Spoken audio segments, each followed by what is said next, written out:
मी Sarjerao Gaikwad. Shivratna news मध्ये आपले सहर्ष स्वागत. तुळजापूर तालुक्यातील गंजेवाडी येथे वादळी वारे व पावसामुळे विद्युत खांब पडल्याने विजेअभावी शेतकऱ्यांचे नुकसान. विद्युत खांब पडून महिना झाला तरीही कोणी लक्ष देईना. दुरुस्ती केव्हा होणार, शेतकरी वर्गातून विचारला जातोय प्रश्न.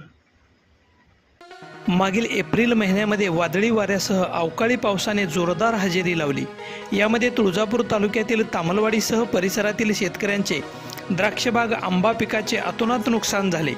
या वादळी वारे व पावसामुळे तुळजापूर तालुक्यातील गंजेवाडी येथील जाधव शेतकऱ्यांच्या शिवारामध्ये विद्युत खांब तुटून पडले.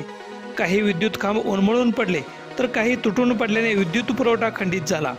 तेथील शेतकऱ्यांनी विद्युत खांबाच्या दुरुस्तीसाठी महावितरणचे कर्मचारी अधिकारी यांच्याशी संपर्क केला, परंतु आज उद्या करत महिना लोटला तरीही विद्युत पोल दुरुस्त होत नसल्याने 10 हेक्टरवर असलेल्या द्राक्षबागा तसेच इतर पिकाचे मोठे नुकसान होत आहे.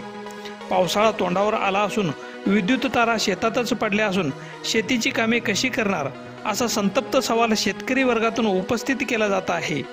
महावितरणच्या संबंधित अधिकारी यांनी याची दखल घेऊन गेली महिनाभरापासून तुटून व उन्मळून पडलेल्या विद्युत खांबाची दुरुस्ती करून विजेअभावी संकटात सापडलेल्या शेतकऱ्यांना दिलासा द्यावा अशी मागणी शेतकरी वर्गातून होताना दिसत आहे. पडलेल्या विद्युत खांबामुळे विजेअभावी कडक उन्हामुळे द्राक्षबागेचे मोठे नुकसान होत असल्याचे विकास जाधव यांनी बोलताना सांगितले.